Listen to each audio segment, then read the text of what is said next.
Hey guys, how's it going? Hope you're doing well. My name is Crown, and today I'm going to read you some very interesting stories that I hope that you're gonna love. And now, without further ado, let's go!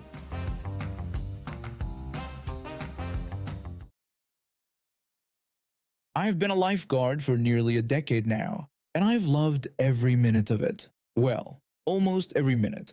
There's always those few incidents that make you question why you chose this career path in the first place. But let me start from the beginning. I grew up in a small town in Kansas where the community pool was the heart of summer fun. I spent countless hours there as a kid, splashing around with friends and dreaming of the day I'd be old enough to sit in that tall chair watching over everyone. When I turned 16, I finally got my chance. I took the certification course, passed with flying colors, and landed my first summer job as a junior lifeguard. Over the years, I worked my way up the ranks. I became known for my attention to detail and my commitment to safety. By the time I hit 25, I was offered the position of lead lifeguard at our community center pool. It was a dream come true. For the most part, the job was everything I'd hoped it would be. I got to train new lifeguards, implement safety protocols, and make sure everyone had a good time while staying safe. But about 3 years ago, things started to get complicated. That's when he started coming to the pool. A man with Down syndrome who became a regular visitor. At first, we were all happy to see him. Our pool prides itself on being inclusive, and we always strive to make everyone feel welcome. But it didn't take long for problems to start. The first incident was minor. He grabbed one of the younger lifeguard's feet while she was on duty. I pulled him aside and explained that it wasn't okay to touch the staff. He seemed to understand, and I thought that would be the end of it. But it wasn't. Over the next few months, similar incidents kept happening. Sometimes he'd grab feet, other times he'd touch arms or shoulders.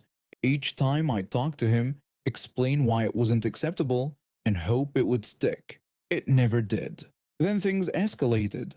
One day, a teenage lifeguard came to me in tears. When I asked her what was wrong, she tearfully explained that the man had grabbed her chest and she didn't know what to do. I was furious. This had gone beyond simple boundary issues. This was I immediately went to my supervisor to report the incident. I told him that we needed to ban the man from the pool, as his behavior was unacceptable. However, my supervisor responded that due to certain protections, we couldn't just ban him.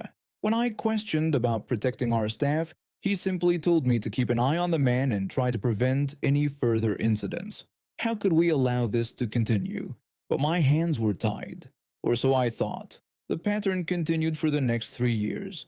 He'd come to the pool regularly for a few months, cause problems, then disappear for a while. Every time he came back, I hoped things would be different. They never were. I kept detailed records of every incident, every inappropriate touch, every complaint from staff or other pool goers. I reported each one, hoping that eventually someone would take action. But nothing changed. It all came to a head last week. I overheard two of my teenage staff members talking. One expressed that she didn't want to come to work anymore because she was scared of him. The other agreed, adding that she felt the same way but didn't know what they could do since no one seemed to care. That was it. I couldn't stand by any longer. I scheduled a meeting with HR, determined to make them understand the severity of the situation. When I walked into that meeting, I was armed with 3 years' worth of documentation and a fierce determination to protect my team. I began by explaining that I was there to discuss the ongoing issues with one of our regular patrons. The HR representative acknowledged that they had heard about this and asked what the problem was. I firmly stated that we had a patron who had been repeatedly our staff, including minors, for the past 3 years. The HR representative cautioned against using such strong language, citing certain protections due to the man's disability. I countered this argument, explaining that disability protections cover things like reasonable accommodations, not the right to say people. When the HR representative hesitated to call it, I challenged them, asking what they would call grabbing the breasts and buttocks of teenage girls, because that's exactly what had been happening. I then proceeded to lay out incident after incident complete with dates, times, and witness statements. I emphasized that we were putting ourselves at serious legal risk by allowing this to continue, not to mention the moral implications of failing to protect our staff and patrons. The HR representative, visibly shocked, admitted they had no idea it was this serious. I demanded that the patron be trespassed from the property and that we call the police if he shows up again. The HR representative said they would discuss it with the legal team. I agreed but made it clear that if I didn't hear back with a satisfactory response within 48 hours, I would escalate this to the city attorney and the head of HR for the entire Parks and Recreation Department. I left that meeting feeling both drained and empowered. 2 days later, I received an email confirming that the patron had been officially banned from the premises. Any future attempts to enter the pool would result in immediate police involvement. It wasn't an easy fight, but it was worth it. No one should ever feel unsafe at work, especially not the people responsible for keeping others safe. Working at Joe's Home Improvement wasn't the most exciting job, but it paid the bills. Most days were pretty routine, restocking shelves, helping customers find the right screwdriver, that sort of thing. But then came the day I'll never forget, the day of the Lightbulb lady. I was manning the customer service desk, trying to look busy while secretly hoping for my shift to end, when she walked in. From the moment I saw her, I knew we were in for trouble. She had that look, the one that screams, "I'm about to make your day miserable." Sure enough, she marched straight up to my counter, waving a light bulb like it was a weapon. Before I could even ask how I could help, she demanded to see a manager. Her voice was so loud I swear the paint cans on aisle 3 rattled. I tried to handle it myself, asking what the problem was. Big mistake. She launched into a rant about how this defective bulb had left her in near darkness for half an hour. You'd think she'd been trapped in a cave for days the way she carried on. When I offered a refund, you'd have thought I'd insulted her entire family. She dismissed it outright, talking about mental anguish and compensation. I'll admit, I was out of my depth. They don't exactly train you for this in orientation. I called for our manager, praying he'd be able to handle this better than I could. He arrived looking as calm as ever, but even he seemed taken aback by her demands. A free house? For a burnt-out light bulb? I thought I was having an aneurysm. After she stormed out threatening lawsuits, I figured that was the end of it. Boy, was I wrong. For weeks, she camped out in our parking lot. Every day when I came to work, there she was, accosting customers with her tale of light bulb woe. It was almost impressive how much mileage she got out of one burnt-out bulb. But nothing could have prepared me for the grand finale. One day, she burst into the store with a shopping cart full of for sale signs and a megaphone. I watched in horror as she set up shop in the lighting aisle, my aisle, and started auctioning off her future mansion. It was chaos. Customers were confused, some were laughing, others looked genuinely concerned. I stood there frozen, wondering if this was some elaborate prank or if I'd finally cracked under the pressure of retail work. When the police finally arrived, I felt a mix of relief and disbelief. As they led her away, still shouting about light bulbs and mansions, I caught my manager's eye. He just shook his head and muttered, "I need a drink." In all my years of retail, I've dealt with angry customers, entitled customers, and downright weird customers. But the light bulb lady, she takes the cake. Sometimes when I'm restocking the lighting aisle, I swear I can still hear the echo of her megaphone. One thing's for sure, I'll never look at a light bulb the same way again. I've always been the type of person who tries to make the best of any situation. When my wife and I moved into this neighborhood a few years back, we were excited about the sense of community it promised. The homeowners association seemed reasonable at first, and we thought it would help keep the area nice without being overbearing. Little did I know that one small act of kindness would lead to such a ridiculous confrontation. When our neighbor across the street was moving out, they had this brand new portable basketball hoop they couldn't take with them. Being the basketball enthusiast I am, I jumped at the chance to take it off their hands. I figured it would be great for the neighborhood kids to have something to play with, so I set it up at the end of our cul-de-sac. It was perfect. Nobody parked there and all the neighbors loved it. Kids from all over would come to play, and even some of the adults would join in for a game now and then. It felt like we were building a real community spirit. Then, out of the blue, I got this email and a notice in the mail. The Homeowners Association informed me that the basketball hoop wasn't allowed in the street, claiming it was a violation. They threatened a $20 a day fine for each day it was left on the street. I was shocked. We'd had no complaints, no issues, nothing. It seemed so petty and unnecessary. But I'm not one to back down easily, especially when I think something's unfair. So I started digging into the Homeowners Association rules. I found the section about basketball goals, and it said, no basketball goal should be in front of the setback line for the home. Now, most homes in our neighborhood have short driveways, maybe 20 feet long. With that rule, they could only have a hoop right at their garage door. But our house, it's set way back from the street, almost 75 feet.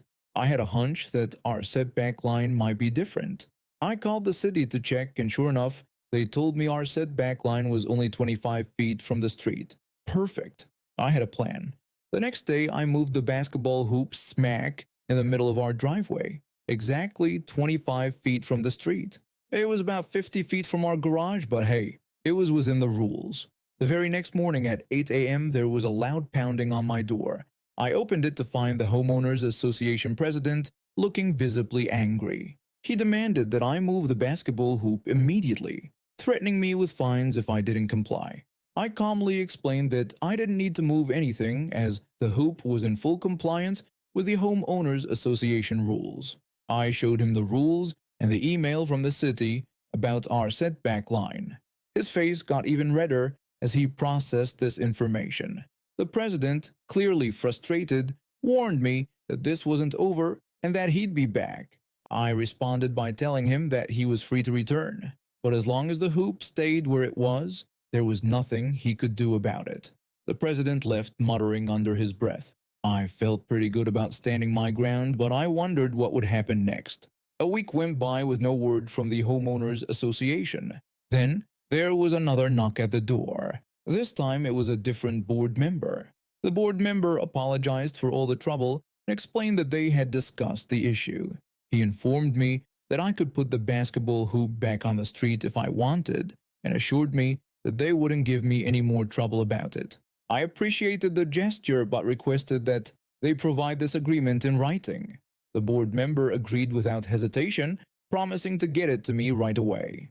True to his word, I got an official letter from the Homeowners Association the next day, stating that the basketball hoop was allowed on the street.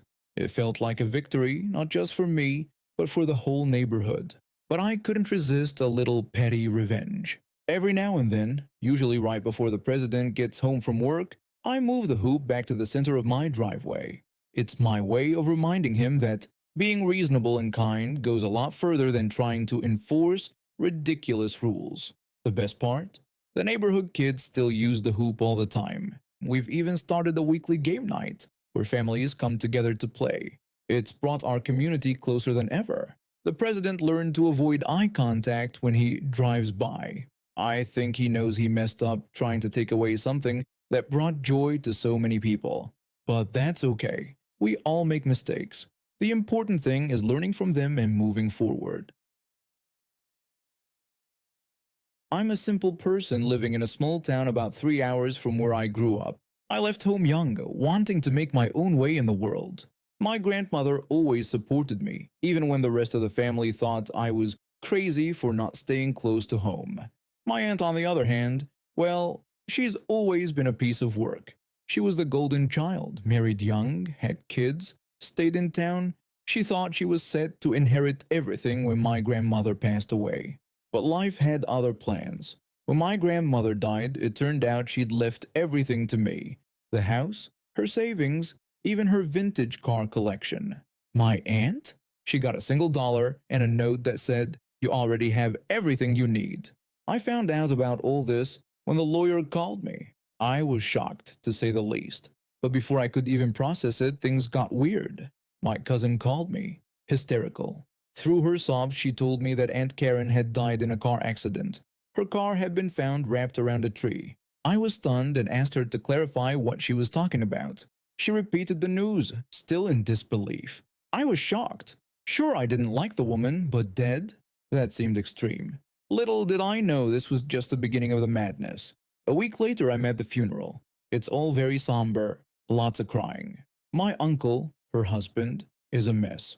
Then, as we're all standing around the casket, I swear I see someone who looks just like my aunt sneaking around the back of the church. I blink, and they're gone. I chalked it up to grief and lack of sleep. Fast forward a month. I'm settling the estate, getting ready to move into my grandmother's old house. That's when things really go off the rails. I'm in the kitchen, unpacking boxes, when I hear a noise upstairs. Thinking it's just the old house settling, I ignore it. But then I hear footsteps. Grabbing a rolling pin, because apparently I think I'm in some kind of sitcom, I creep upstairs. There, rifling through my grandmother's jewelry box, is my aunt, very much alive and wearing the world's worst disguise, a blonde wig and sunglasses. I exclaimed in shock at the sight of her. She whirled around, her eyes wide with surprise. She quickly tried to defend herself, claiming that the situation wasn't what it appeared to be. I retorted, pointing out that it looked exactly like she had faked her own death and was now robbing me. She hesitated before admitting that my assessment was accurate, but insisted that I didn't understand the situation. We argue back and forth for a while. She's screeching about how she deserves the money, how she was the good daughter who stayed close to home. I'm just trying to wrap my head around the fact that my aunt faked her own death over an inheritance. Eventually, I managed to calm her down enough to get the whole story out of her. Turns out she'd hatched this whole scheme to fake her death, thinking she could come back in disguise and somehow claim the inheritance. But she didn't count on a few things. One, being declared legally dead is a real pain to undo. Two, her husband, thinking she was dead, had started dating her best friend. Three, the life insurance company was investigating her death as a potential fraud. So now she was stuck. She couldn't go home because her husband had moved on. She couldn't claim the inheritance because she was legally dead. And she was about to be in a world of trouble with the insurance company. Just as I'm processing all this, there's another noise downstairs. We both freeze. Then we hear a familiar voice call out. It was my grandmother's voice, asking if Karen was upstairs making a fool of herself again. My aunt goes pale. I'm pretty sure I do too, because that voice belonged to my very dead grandmother. We creep downstairs to find my grandmother, alive and well, sitting in her favorite armchair like nothing had happened. She calmly stated that her plan had worked perfectly. Turns out my grandmother had faked her own death to teach my aunt a lesson. She'd known about my aunt's scheme all along and decided to beat her at her own game. The whole inheritance thing was just part of the ruse.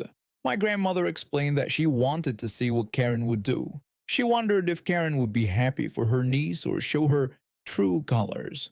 She expressed her disappointment, though she admitted she wasn't surprised by Karen's actions. My aunt was speechless. For once in her life, she had nothing to say. In the end, my grandmother split her estate between my aunt and me. But she added a condition. My aunt had to volunteer at the local homeless shelter for a year before she could touch a cent. I got a smaller share, but I also got my grandmother's vintage car collection, which was worth more than the rest of the estate combined. My aunt's husband divorced her when he found out about her scheme. Last I heard, she was living in a small apartment and actually enjoying her volunteer work. Maybe she learned something after all. I kept the house and moved back to my hometown.